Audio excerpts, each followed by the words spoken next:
ആദ്യം reporter breaking വാർത്തയാണ്. തദ്ദേശ തെരഞ്ഞെടുപ്പിന് മുൻപ് മുന്നണി വിപുലീകരണത്തിന് UDF നീങ്ങുന്നു എന്നുള്ള വാർത്തയുണ്ട്. LDF-ൽ അസംതൃപ്തരായ ചെറുകക്ഷികളെ ഒപ്പം ചേർക്കാനാണ് ശ്രമം. കേരള കോൺഗ്രസ് എമ്മിലും RJD-യിലും പ്രതീക്ഷ അർപ്പിക്കുന്നു UDF. രഹസ്യനീക്കങ്ങൾ സജീവമാക്കാൻ UDF നേതൃത്വം രംഗത്തുണ്ട്. റോഷിപാലിലേക്കാണ്. റോഷിപാൽ, തദ്ദേശ തെരഞ്ഞെടുപ്പിന് മുമ്പ് കാര്യമായ മാറ്റങ്ങൾ മുന്നണിയിൽ സംഭവിക്കും എന്ന് ഉറപ്പിക്കാനാകുമോ? കോൺഗ്രസിനെ സംബന്ധിച്ച് പുനഃസംഘടന തന്നെ ഒരു തീരുമാനമാകാതെ നീങ്ങുന്നൊരു സാഹചര്യമുണ്ട്. പക്ഷേ മുന്നണി വിപുലീകരണം അത് വളരെ മുൻപ് തന്നെ നേതാക്കൾ പറഞ്ഞിരുന്നൊരു കാര്യമാണ്.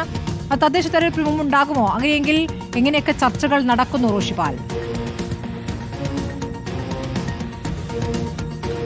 സ്മൃതി, തദ്ദേശ തെരഞ്ഞെടുപ്പിന് മുമ്പ് തന്നെ മുന്നണി വിപുലീകരിക്കാനുള്ള തീരുമാനം UDF നേരത്തെ എടുത്തതാണ്. അതിന്റെ ഭാഗമായി രഹസ്യ ചർച്ചകൾ വളരെ നേരത്തെ തന്നെ തുടങ്ങിയതാണ്. LDF-ലെ അസംതൃപ്തരായ ഘടകകക്ഷികൾ, പ്രത്യേകിച്ച് CPI-യെ മാറ്റി നിർത്തി കഴിഞ്ഞാൽ മറ്റ് പ്രധാനപ്പെട്ട എല്ലാ കക്ഷികൾക്കും, അത് കേരള കോൺഗ്രസ് മാണി വിഭാഗമായാലും അങ്ങനെ ഓരോ RJD അടക്കമുള്ള എല്ലാ കക്ഷികളും അസംതൃപ്തരാണെന്ന വിലയിരുത്തലാണ് UDF-നുള്ളത്.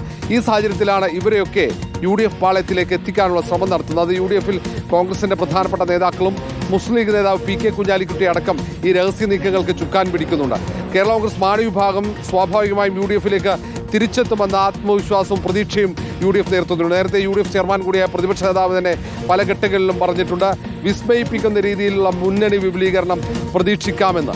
അത് ഇങ്ങനെയാണ്, കേരള കോൺഗ്രസ് മാണി വിഭാഗം RJD അടക്കമുള്ള കക്ഷികളെ UDF-ൽ എത്തിക്കുന്ന രീതിയിൽ. അതിനു പുറമെ മറ്റ് ചില കക്ഷികളിൽ നിന്നും പ്രധാനപ്പെട്ട നേതാക്കളെ കൂടി അടർത്തിയെടുക്കുന്ന ചില പദ്ധതികൾ കൂടി UDF ആവിഷ്കരിച്ചിട്ടുണ്ട്. ഇതുവരെ തദ്ദേശ തെരഞ്ഞെടുപ്പിൻ്റെ മുന്നൊരുക്കങ്ങൾ, അതിൻ്റെ വോട്ട് ചേർക്കലടക്കമുള്ള കാര്യങ്ങളിൽ നേതാക്കൾ അവർ വ്യാപൃതരായിരുന്നു, അവർ അത് ഏകോപിപ്പിക്കുകയായിരുന്നു. ഇനി അങ്ങോട്ട് ചർച്ചകളിലേക്ക് കടക്കും. തദ്ദേശ തെരഞ്ഞെടുപ്പിന് മുമ്പുള്ള ചർച്ചകളാണ്. അതാണ് കോൺഗ്രസ് നേതൃത്വം UDF നേതൃത്വം ലക്ഷ്യമിടുന്നത്. എത്രത്തോളം അത് വിജയിക്കുമെന്ന് വ്യക്തമല്ല. എന്നാൽ പോലും UDF-ന്റെ മുന്നിൽ ഏറ്റവും പ്രധാനപ്പെട്ട അജണ്ടകളിൽ ഒന്ന് UDF-ന്റെ മുന്നണി വിപുലീകരണമാണ്. കാരണം അടുത്ത നിയമസഭാ തെരഞ്ഞെടുപ്പ് UDF-നെ സംബന്ധിച്ചിടത്തോളം ഏറ്റവും നിർണായകമാണ്. തിരിച്ചു വന്നേ പറ്റൂ എന്ന് തന്നെയാണ് UDF-ലെ എല്ലാ ഘടകകക്ഷികളുടെയും ഒരൊറ്റ നിലപാട് തന്നെയാണ്. അതിനുവേണ്ടി എത്രത്തോളം വിട്ടുവീഴ്ചയ്ക്ക് മുസ്ലിം ലീഗ് അടക്കമുള്ള ഘടകകക്ഷികൾ തയ്യാറാണ്. ഈ ഒരു സാഹചര്യത്തിൽ തന്നെയാണ് UDF സംവിധാനം എങ്ങനെയെങ്കിലും മുന്നണി വിപുലീകരിക്കുക, എല്ലാ കക്ഷികളെയും ചേർത്ത് നിർത്തുക, LDF-നെതിരെയുള്ള പോരാട്ടം ശക്തമാക്കാൻ എല്ലാ ചെറുകക്ഷികളെയും ചേർത്ത് നിർത്തണമെന്ന് ഹൈക്കമാൻഡ് അടക്കം നിർദ്ദേശം നൽകിയ ഒരു അനുകൂലമായി UDF-ന് നിൽക്കുന്ന ചില സാഹചര്യങ്ങളുണ്ട്. അപ്പോൾ കേരള കോൺഗ്രസ് എമ്മിനെ സംബന്ധിച്ച് സഭയെടുക്കുന്ന നിലപാടുകൾ പ്രധാനമാണ്. സഭാ നേതൃത്വം പലപ്പോഴായി സർക്കാർ വിരുദ്ധ പ്രസ്താവനകൾ നടത്തുന്നു, സർക്കാർ വിരുദ്ധ പ്രക്ഷോഭങ്ങളിലേക്ക് കടക്കുന്നു. പ്രത്യേകിച്ച് മലയോര മേഖലയിലെ കർഷകരുടെ വിഷയം ഇപ്പോൾ വനം വകുപ്പ് മന്ത്രിക്കെതിരെ തന്നെ വലിയ രീതിയിലുള്ള പ്രതിഷേധങ്ങൾ നടക്കുന്നു. ഈ വിഷയത്തിൽ കേരള കോൺഗ്രസ് എം, പ്രത്യേകിച്ച് ജോസ് കെ മാണി പ്രതിരോധത്തിലാകുന്നുണ്ട്. പല ഘട്ടങ്ങളിലും പരസ്യമായ പ്രതികരണത്തിലേക്ക് വരേണ്ടി വരുന്നുണ്ട്. പക്ഷേ മുന്നണി വിടുക എന്ന വലിയ ആലോചനയ്ക്ക് നീങ്ങുന്നതിലും തടസ്സമുണ്ട് കേരള കോൺഗ്രസ് എമ്മിൽ എന്നല്ലേ മനസ്സിലാക്കാനാകുന്നത്. അങ്ങനെയെങ്കിൽ കേരള കോൺഗ്രസ് എം പിളർന്നേക്കാനുള്ള സാധ്യത കൂടി കാണുന്നില്ലേ റോഷിപാൽ? സ്മൃതി, നമുക്കറിയാം UDF രൂപീകരണം മുതൽ UDF-ന്റെ നട്ടെല്ലായിരുന്നു കേരള കോൺഗ്രസും മാണി വിഭാഗവും. UDF-ൽ ഏറ്റവും പ്രധാനപ്പെട്ട വാക്കായിരുന്നു ഒരു ഘട്ടത്തിൽ KM മാണിയും കേരള കോൺഗ്രസിന്റെ നേതാക്കളും.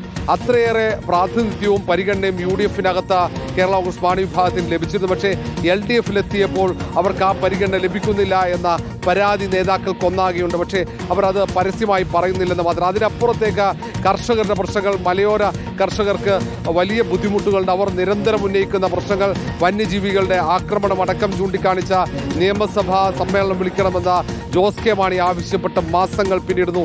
ഇപ്പോഴും ആ കത്തിനൊരു മറുപടി പോലും നൽകിയില്ല എന്നതിൽ പ്രതിഷേധമുണ്ട്. അങ്ങനെ മുന്നണിക്കകത്ത് കൃത്യമായ ഒരു ശബ്ദമുയർത്താൻ പോലും കേരള കോൺഗ്രസ് എമ്മിന് സാധിക്കുന്നില്ല എന്നതാണ് അവർ ഒരു പുനർവിചിന്തനത്തിന് തയ്യാറാകുന്നു എന്ന പ്രതീക്ഷ UDF-ന് ഉള്ളത്. ഏതായാലും UDF-നകത്ത് ലഭിച്ച ഒരു പരിഗണന ഒരു കാലത്തും കേരള കോൺഗ്രസ് എമ്മിന് LDF-ൽ ലഭിക്കുന്നില്ല എന്ന് തന്നെയാണ്, ലഭിക്കില്ല എന്നും കോൺഗ്രസ് പറയുന്നുണ്ട്. കോൺഗ്രസ് നേതാക്കൾ ഒന്നാകെ പറയുന്നുണ്ട്. ചില തെറ്റിദ്ധാരണകൾ കൊണ്ടാണ് കോൺഗ്രസ് UDF വിട്ട കേരള കോൺഗ്രസ് മാണി വിഭാഗം LDF-ൽ അഭയം തേടിയത് എന്ന വിലയിരുത്തലാണ്. അതുകൊണ്ട് തന്നെ ആ തെറ്റിദ്ധാരണ തീർത്ത് കേരള കോൺഗ്രസ് മാണി വിഭാഗത്തെ UDF-ലേക്ക് എത്തിക്കുക എന്ന ഉത്തരവാദിത്തമാണ് നേതാക്കൾ എടുത്തുകൊണ്ട് ചില രഹസ്യ നീക്കങ്ങൾ നടത്തിയത്.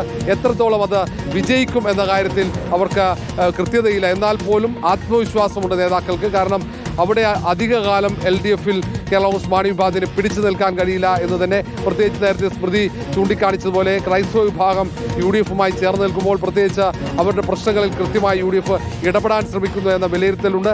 ആ ഘട്ടത്തിൽ തന്നെ ഈ ചർച്ചകൾക്ക് ഈ UDF പ്രാധാന്യവുമുണ്ട്.